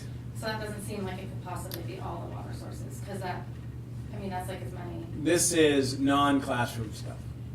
so that's, okay, so that's. Well, there's a prep sink here per floor. I mean, there's a sink in every classroom, so. Right, and then the bathrooms have more than one sink. And that was then- first round, and we did another round. Additional testing. But I will check and make sure. And if we have information that people are drinking out of sinks, we need to test them. We- Okay. Not Okay. anti. Otherwise, is there something we can put in place so that it's not happening in the classrooms? For sure, because I know that I've asked several people in Harold Martin that if do your kids drink out of anything besides the water fountain, and every single one of them says yes. Like signage and instruction by Yeah. teachers to try and prevent that. Yeah, I don't know. That's a great question. I didn't realize, and Bill and I talked, I didn't realize it was this rampant of a problem. I think it's young kids, it's. They don't listen. I mean, I don't know. Never seen a kid drink out of the sink. I know in my kindergarten classroom, her teacher has even told me, a lot of times, Good data. because you open up the bottle, they go to the sink, they fill it probably before all this happened, and assuming that it was safe. I mean, I would have assumed it was safe prior. So we'll do a comprehensive Yeah. walkthrough of all the testing. We'll So if it's Ver- not, then verify I'll what is and what just- isn't. We'll make sure that any gaps that are there are Absolutely. addressed. Right. And. So overseeing this is Yeah. you and And Michelle and Bill. It's on the Okay. facility area. okay, perfect. That's how it goes. Thank you. Okay, Thank thank you for your And questions, so, Chris. yeah, and so the language, because I remember reading it once, and I just looked it up again. So the language of the statute is very vague, like all the statutes are written. And it says, presence of lead in drinking water at all locations at a facility that is available for consumption by children. So if That it's would be available, sinks. and it could, so the art sink, would be included, it's available for drinking. So based on the testing company and what they've been instructed to provide and what our data is, we have met the standard. Okay. But that we met the legal standard was 0.0, it was 15. That's right, yeah. So we can go, we went further than the standard already, it sounds like we'll go even further. than Well, I was just saying what facilities need to be tested according to the statute. Is anything available Do to we, children? do we have anyone that can come in that specializes in this, that can answer this, so we know exactly what Jim's talking about, that will say? Cindy's coming next meeting. So we're gonna try and have her come in Okay, and that'd be answer excellent. questions. And she spoke at the distribution. Okay, awesome, all right, thank you very much. I have a question. I know like in the high school there's like the water filters. Yes.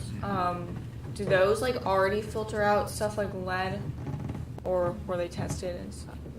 Mr. Caruso told me that one solution to any water bubbler is to do that. And we had 3 more in the budget that weren't supported. But yes, those are clean. Okay. And we do, he described we do have one water fountain here that is clean, even though it probably looks like it was back in the Welcome Back Cotter days. You probably don't know that reference, but that was a reference you used with me today. So, and it was clean, it was tested, it was clean. Okay. Crystal, thank you for Thanks. sharing your thoughts on that. We appreciate it. Yeah. Is that paid for? So if we decided that there was an issue with whatever drinking fountain, and we wanted to replace it with one of those one of the water, is that? They have to approve the remediation. So they have to approve, so that wouldn't necessarily be covered I don't by think the they'd go grant. for that, but we can ask. Yeah, so they have to approve. What you're Remediation. Exact, before you get your grant. Those things are what, 2,000 apiece? Yeah, I think it's Yeah, a yeah. real Bubblers? The 1,500 filling cubic. stations. Filling stations. Yeah, I was they're trying to get that expensive. back for you, Steve. I love it. Yeah, I know. All right. What's that? All right. cool. Thank you. Yeah, we Thank you like guys, it. thank you guys Thank for you. that work. All right, ready, All right. Steve?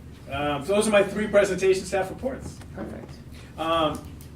So I did include, the only thing I did with the building committee charge was to put it on letterhead. See? That's how fancy I did. So I put it on letterhead, maybe put the center of the title. Oh, that's pretty good. See, that was good effort. Formatting. That was good effort.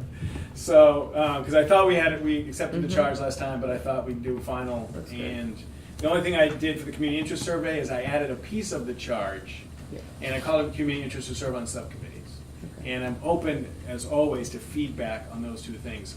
But if there is an action item to accept the charge tonight, once that gets accepted, it will go on the website now, and that will be part of our, we'll add a section of building committee. Okay.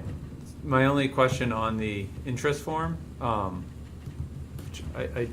it's not on here, so I just hesitate to say, but there's no contact information? Like, Oh, yeah. you have the name, but Is you it don't have email like letter? email Okay. address or anything like that, so Excellent. just make sure That's a good email, idea. phone And if number. there are any other changes you want, that was very quick by me. I took a little bit, plugged it in to give a little bit of direction. I think I would just make sure we have a way to. I just want to thank the board for, Jim, thank you for working with me on that and everything. Yeah. I'm looking forward to getting that going. It's gonna be fun. Yeah. Always is. I added the discussion item. Sometimes after I present, we discuss what we kind of discussed during the CIP, but I think I have my marching orders on the CIP. Yep. Is there anything else since you've had that moment Thank to you. reflect? No. Yeah. We're going to strike through the policy. Again, sometimes, always after we present, I'm open as a discussion item. Administrator and everybody else said we're going to non-public. We'll pull it out after. Any questions about the nomination process? Each administrator, as best I can, gets an evaluation during the year. Sometimes, like last year, the facility project in the end of the year, they got meetings with me. They didn't. This year, they will have written evaluations. And then, all right, cool. Cool. The next part's the fun part.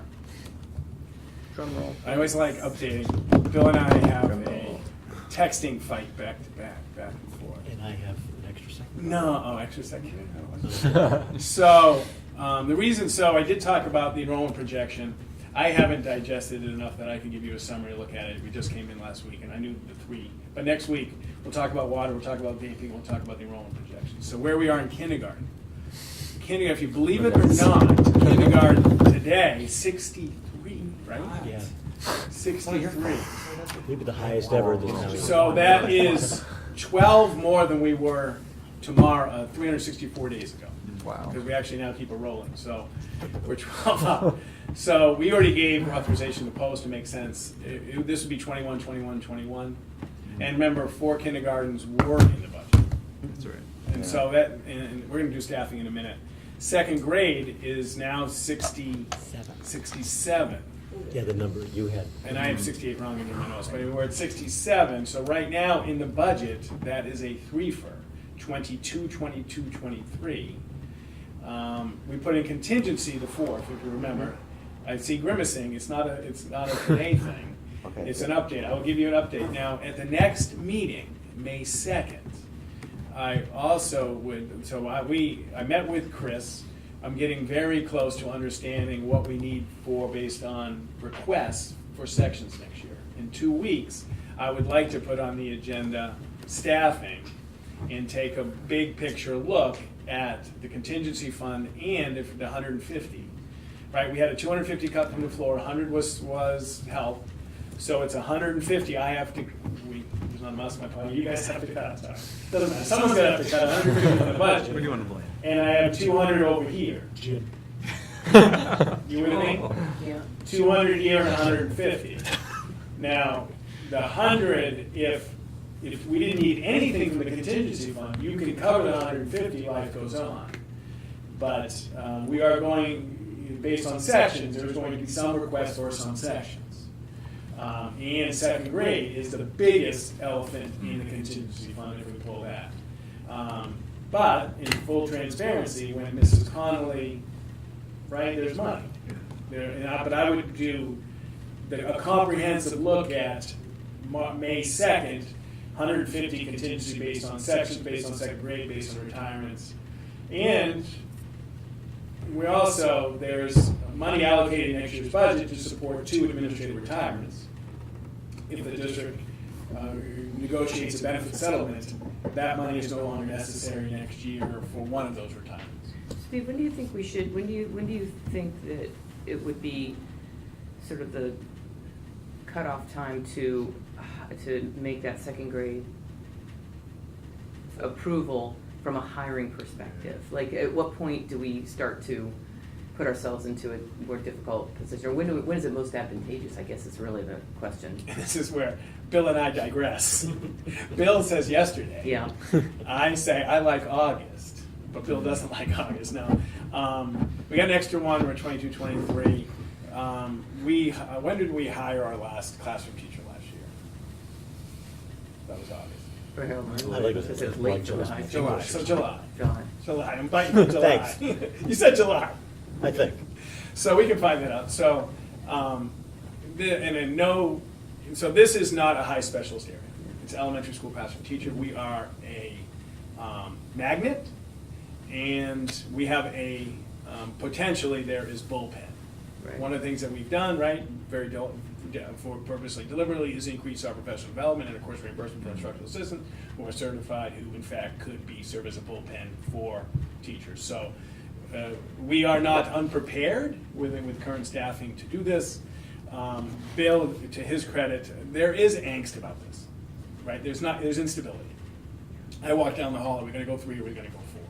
What for? Bill is very supportive of his superintendent, so he takes a lot of the arrows for the superintendent. But to be completely honest, parents want to know their teacher. The kids want to know their teacher before they leave it. Oh, yeah. Right. I mean, let's be honest. I mean, if we could do this, I would love 7 kids to come tomorrow in I 7th laugh. grade, I or have to 7 say, kids to leave tomorrow in I 7th grade. You I know what laugh mean? about that though, because when we lived in Texas, I know. we came, the kids, you showed up at 5 o'clock the night before the first day of school. It was posted on the office window after everybody had gone home, so nobody could go in and complain. And we've dealt with it in July, but Yep. there is, teachers want to know That's what how they're it rolls. teaching. Right, teachers want to know what they're teaching, parents want They're to know. spoiled. As I said, Bill serves he gets the emails, he gets Yeah. the parent. I mean, eventually it will come here. And I'm not anti anything. With 150 and the 200, it's not insignificant. Yeah, yeah, I know. Yes, Big You number. said, It's a big we'll talk number. enrollment next week, right? Is that what you said? May 2nd, we're going to talk sections, and we're going to talk about how much money, how to cover the 150 and the contingency. Okay. But one thing that I have done now is every meeting, you're going to get updates on second grade. We're watching this isn't something Bill and I are sleeping on. We're watching this very closely, and when it gets to a point where the board isn't comfortable with 3 anymore, then we will go. And it's not going to be like, you won't hear this again in 6 weeks. I'll give you regular updates on, so Bill and I talk enrollment a lot. Honestly, I don't have to give you updates on kindergarten anymore.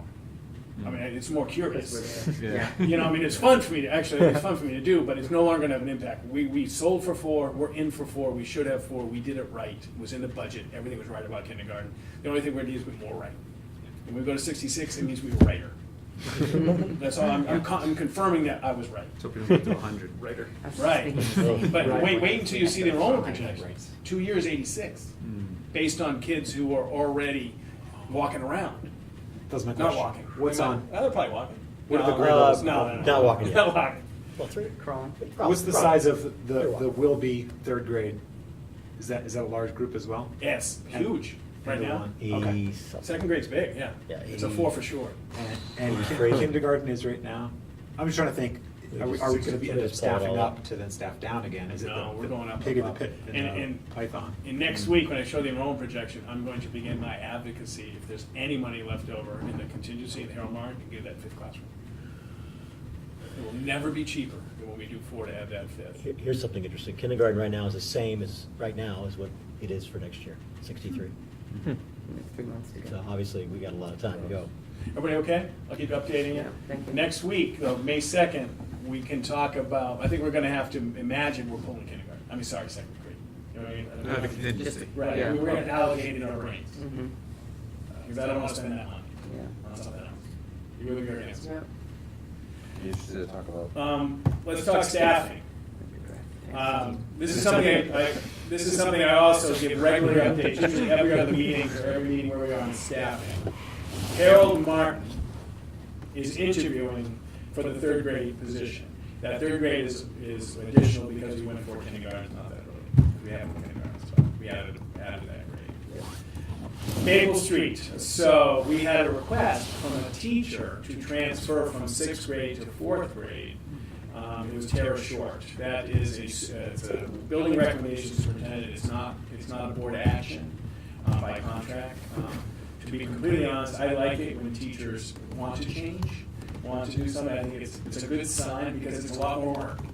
To teach 6th grade and do it again. So I like it. They take on new challenges, they get revived, they get fresh.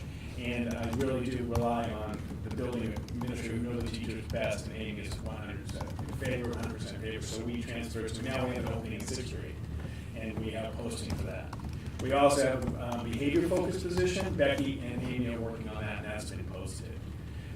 This would be the fastest hiring in my 10 years when contracts went out on the 13th, and we are ready to approve on the 18th. For a social studies teacher at Hopkinton High School. That means Chris and his team are very high functioning. We had it posted, ready to go for the school district meeting. The school district meeting was approved, right? We did the MS-22. We weren't cutting that position. Remember, we posted it, interviewed, and bringing forward Jeff tonight, who's from Wyndham. He spent 3 years at Wyndham, wants to move closer. It's interesting. Wyndham is a one-on-one school. So if we go to one-to-one computing, it's nice to have someone who's taught that way in 3 years to learn from. Strong, he was a JV basketball coach for a while. Someone else used to coach for a while, so we like that profile. So excited to bring him forward. Interviewing German. Physical education has been posted. Those are Harold Mark. I'm sorry, those are middle high schools. District-wide, we do have applications for speech. If you remember, it's a covered position, but last year we had a contract service because our speech person left in August and we couldn't find anybody, so I had to get a special permission from the union or a special understanding from the union to post a position that's covered by the collective bargaining agreement. So we again started early. We do have applications. Part-time psych, we've had 4 in 4 years. That's a very difficult position. We don't have any applications yet. The alternative there is very similar to ask for contracted service. They would understand that. So that's update for staffing. I'll keep you posted. We do have a night supervisor, Shannon O'Hara, tonight to fill a custodian position, which is exciting because we've been down there. Yes. Well, I don't know if it's appropriate. I just have a question, but it's about the applicant, so I don't know if it's appropriate to ask now. Is it better to do a non-public? Probably non-public. Yeah. Non-public, okay. So can we do that? What's That'd be that? great. I'll ask Well, my question in non-public. yeah, and Perfect. add it to the list. Jeff Griffiths is our permanent sub this year. He's got a teaching job, not uncommon. It's good prep, right? And good experience. So he's going to resign. He has given his notice of non-return. Again, we do notice of non-return when we haven't given him a contract. Once we give someone a contract, then they resign. So he would have got a contract in a month, but he has. They give his notice of non-return. Actually, Patty should have been a resignation. Should say resignation there because she was given a contract. So that's my mistake there. And we have Jeff. So that's our staffing. Everybody okay? Yep, thank you. Approval tonight for the overnight trip to Detroit for the Nationals. They did super well in Worcester. I hung out with the coach today, came by to drop off some of the fundraising. Very, very excited. And he happens to be my neighbor. So I've known him since he was knee-high to a grasshopper. But he's heading off. And Debbie, thank you for Yeah, all your thanks, work. Debbie. This is And Mike. Pretty exciting. And Mike, pretty exciting stuff. A little tired. Probably a lot The tired. bus. It's getting there. Up and now my next, everybody okay? Yeah. So now I'm going to call Michelle. That's all right. Maybe not for her. But for us, it would be great. Yeah.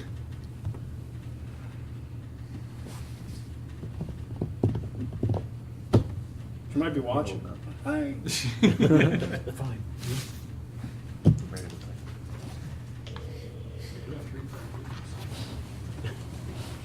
Maybe she'll tell us. Get you out of the fields. Hi. Hi, Michelle. This is Steve. We're at the Hopkinton School Board meeting. Yes, hello, everybody. Hi, Michelle. Hi. So we are right at e-financials, March Okay. financial report. If you want to give a summary, that would be great. Sure. So a little bit that's different from this financial than the last month was I put in the reserve to transfer to capital reserve the amount that was approved at school district meeting. Okay.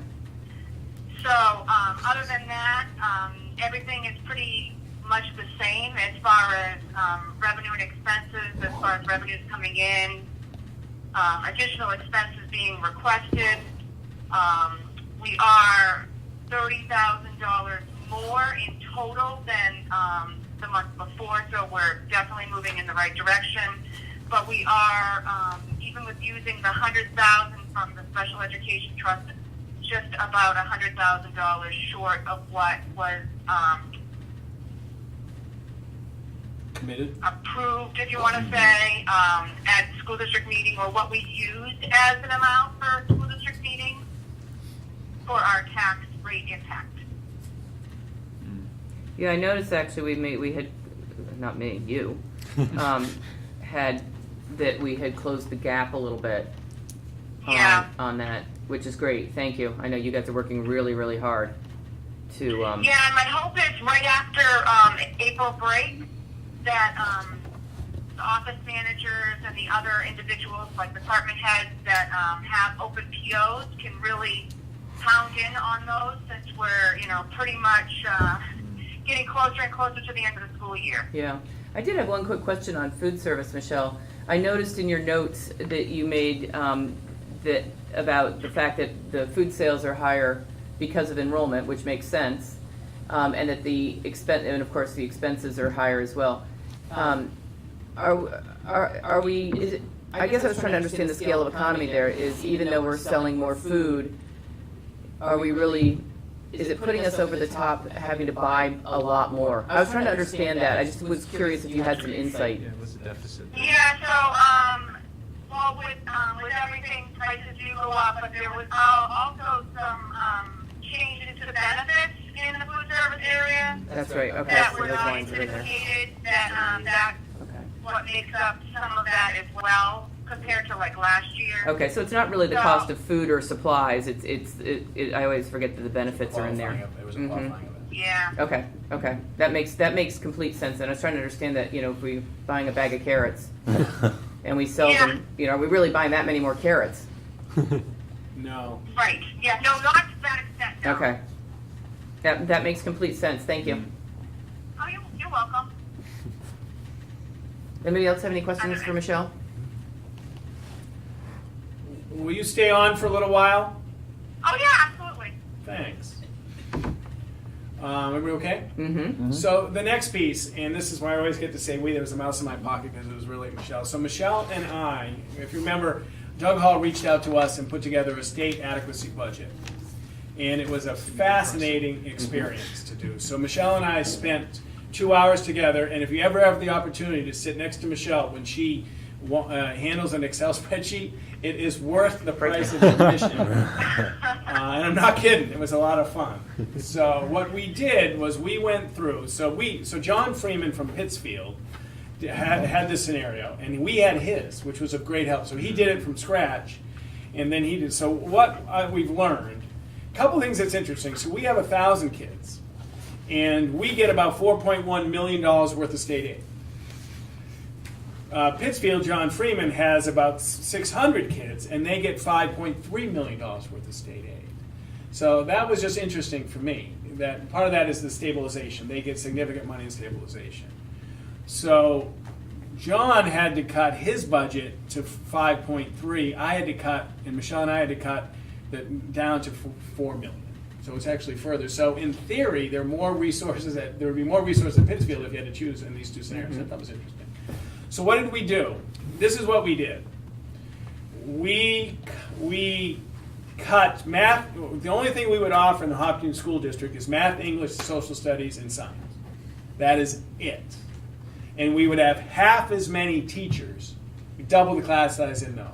So there would be no guidance, no nurse, very little special ed, no world language, no physical education, no music, no art, no engineering, no unified arts. I said no guidance already? Did I say no guidance already? Yep.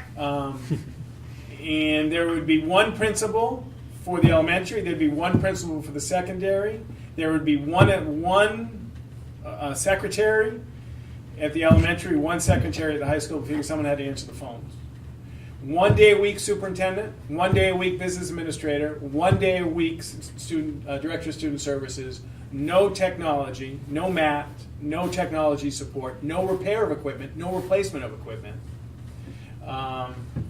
There would be a half of a bookkeeper position. You'd run the books, half-time bookkeeper person at the SAU. That is your district if we only did state aid. Now, We also just reduced the custodial staff as well, and Right. the maintenance, yeah. And one of the things, and this is why it was great to so as we're doing this, and we're going through, we went through Harold cut, Maple cut, high school cut, SAU cut, and then she said, you know what, Steve, and this was all Michelle, we can cut every building expense with the SAU because now there's so much room in the schools. We get rid of the SAU office. That's the only good part about this whole thing. And so we zeroed out all the SAU, but you still have to have lighting, you still have to have sewage, you still have to have water, right? You have to have utilities. So we had to keep those, but we took all the utilities out of the SAU. So that's what it would look like. Now, we would violate Ed 306, which is minimum standards. We would violate IDEA, which is special education law. We would violate 273A, which is collective bargaining, because we got rid of professional development. Right, Michelle? We got rid of course reimbursement. We did. Yeah, we got rid of all courses, all professional development, which is required by contract. We did keep some legal services in, though, right? Because we weren't going to get sued. Yes, we did. So we kept some Although we legal. cut it. We cut it, but we kept some in because the grievances would be rolling. And the special education lawsuits would be rolling. And the minimum standards, they probably wouldn't, it would take years for the state to catch up because everybody would be doing this. We'd be way in line. So financially, it's all set. See the Ed 306s? John, I should go through and what law, I haven't done that yet. I haven't put in what laws we violate. But that would be your Hopkinton School District on just state aid and special ed and a little bit of IDEA and CAT aid, student special education aid. I don't think you mentioned no nursing either. No nursing. All nurses gone. So it was, I think Michelle probably had 4 or 5 hours into it. I probably had 3 into it, and 2 of those were together. So that was the exercise. I cleaned up a little bit, and I'll send it to Doug. He may want to talk, and there may be, and his vision was to send this to a regional publication as a little article. He read a little article about it, maybe talk to you guys, maybe talk to me and Michelle. Yeah. Just put it out there saying this is It what is it looks like. interesting. It is interesting. It's very interesting. And I thought it was just interesting that 5 million versus 4.1 million for half the number of kids. I just thought it was interesting. And I don't know if you want to do a Sunapee versus a London, you might want to go big. What would the London area look like? So our class size, we doubled our class size in those 4 areas. I'm pretty safe. So we have some up to 48, and we have some 30, we have occasional 15. So somewhere between 30, but Bill's classrooms would be 40, 40 in second grade. So, Michelle, thank you. I enjoyed watching you work and going through this exercise with you. Thanks, No, Michelle. it was great exercise. Yeah, absolutely. So that was it. I thought I'd report out on Yeah. that, and I'll send it to Doug. Sounds great. Thank you for doing that. You bet. We have 3 donations for robotics, Hopkinton Rotary, Aspen Environmental, and Microdac. And those are, I think, all on the And those are all action items. All Everybody action all set items. for those? Yeah. Hey, Steve, can I just ask, when you send the information to Doug, can you just either put it in our packet or just copy me? And I'm just interested in. Absolutely, make sure you having get that. it. It won't be for a little while. They Yeah. clean it up. But I'm going to email them tomorrow and just say I'm getting there. Whenever you send it, that'd be great. You put it in the team drive. I'll Yeah. put it as a correspondence. Yep. That'd be great. great. Yeah, please. But don't expect it in the next day, a week or so. Okay. Whenever it shows up, it'd be perfect. Yeah, but I will make sure it is there. That's all I had for you, wonderful people. Awesome. Thank you very much, Steve. All right. Debbie, welcome. Thank you. Glad you're here. Oh, thank you. It's your opportunity right now, All if you would right. like to provide some comment. All right. It's all you. It's all you. Just briefly, I just want to say thank you to the whole community for all the generous support and well wishes that they've shown to Team 1922. It's good for the kids to see their hard work pay off, and Cool. we're all Yeah. excited. Yeah. Thank you. Excited for you. Thank you, it's pretty. Excited for you. Thank you. Good luck. Yeah. And it will be live streamed, right? It was last time they Yes. went. Yeah, so you guys Little can tune in. Lions Twitch. We're gonna put Yeah. that up. We'll put that on the district page. Yeah, yeah. Good. The live stream Make is, sure we put it on in the cap. Oh, yeah, that would the be live Yeah, streams that I will be was on. Oh, that's awesome. I watched it Thank you. last time. Yes, sir. Just going in the action items, there's something you may Yes. want to table. Correct. I was That's just right, just yeah. looking through I them was just quickly. reminding Yeah. you of that. Thank you. I'll take them one at a time, so Jim can kick me under the table, or Steve can kick me under the table if I start reading the wrong one. I will take a motion for the Hopkinton School Board to accept the superintendent's recommendation to adopt the charge to the building committee as presented. So moved. I'll second. All in favor? Aye. Any opposed, motion carries. We'll table number 14 till after non-public. 14 is just the nominations. It's just the slate. nominations, yep. 15 is the binding contract. I don't know if you want to. So 14 should be okay, I right? think It's just 15 now. Yeah, 14. Okay, so Yeah. we'll do 14. I'll take a motion for the Hopkinton School Board to approve the superintendent's nomination of the 2019-20 Hopkinton School District Administrative Slate as presented. So moved. I'll second. Any further discussion? All in favor? Aye. Any opposed? Motion carries. We'll table number 15. Do you want to table 16? And 16 was the one I think Please. Jim had a question on, so Perfect. we'll go right to 17. I'll take a motion for the Hopkinton School Board to approve the superintendent's recommendation to accept permanent substitute Jeff Griffith's notice of non-return. So moved. I'll second. Any further discussion? All in favor? Aye. Any opposed? Motion carries. I'll take a motion for the Hopkinton School Board to approve the superintendent's recommendation to accept physical education health teacher Patricia Connolly's resignation. Thank you. So moved. I'll second. Any further discussion, and best wishes to her? and, Yeah, thank you very much. All in favor? Aye. Any opposed? Motion carries. Take a motion for the Hopkinton School Board to approve the superintendent's nomination of Jeffrey Merrill, social studies teacher, HMHS, pending final approval of the superintendent of schools. And this isn't for the 1920 school year. For the, yes, Non-public that's one? 1920. No. No. This is a new. So move. Second. Any further discussion? All in favor? Aye. Motion carries. Take a motion for the Hopkinton School Board to approve the superintendent's recommendation to approve the HHS Team Osram number 1922 overnight trip to Detroit, Michigan for the National First Robotics Competition, April 24th through 27th, 2019. So moved. I'll proudly second. Nice. Any further discussion? Good luck to them. Good luck. Have fun in Detroit. Have fun in Detroit. Yeah. All in favor? Bring it home. Aye. Aye. Any opposed? Motion carries. Take a motion for the Hopkinton School Board to approve the superintendent's recommendation to accept a donation from Hopkinton Rotary in the amount of $500 in support of the Hopkinton robotics team. So moved. I'll second. Any further discussion? Thank you to the Rotary for further Yeah. support of the team. All in favor? Aye. Any opposed? Motion carries. Take a motion for the Hopkinton School Board to approve the superintendent's recommendation to accept a donation from Aspen Environmental Consultants in the amount of $500 in support of the Hopkinton robotics team. So moved. I'll second. Any further discussion? And thank you to Aspen. All in favor? Aye. Any opposed? Motion carries. Take a motion for the Hopkinton School Board to approve the superintendent's recommendation to accept a donation from Microdac Limited in the amount of $5,000 in support of the Hopkinton robotics team. So moved. I'll second. That's fantastic that they matched it, right? Yes, he did. We did Yeah. match it. Yeah, That's right. and many, many thanks to Microdac. That's just for their fantastic. Support over many, many years. Yeah. Incredible. Yeah. Yeah. All in favor?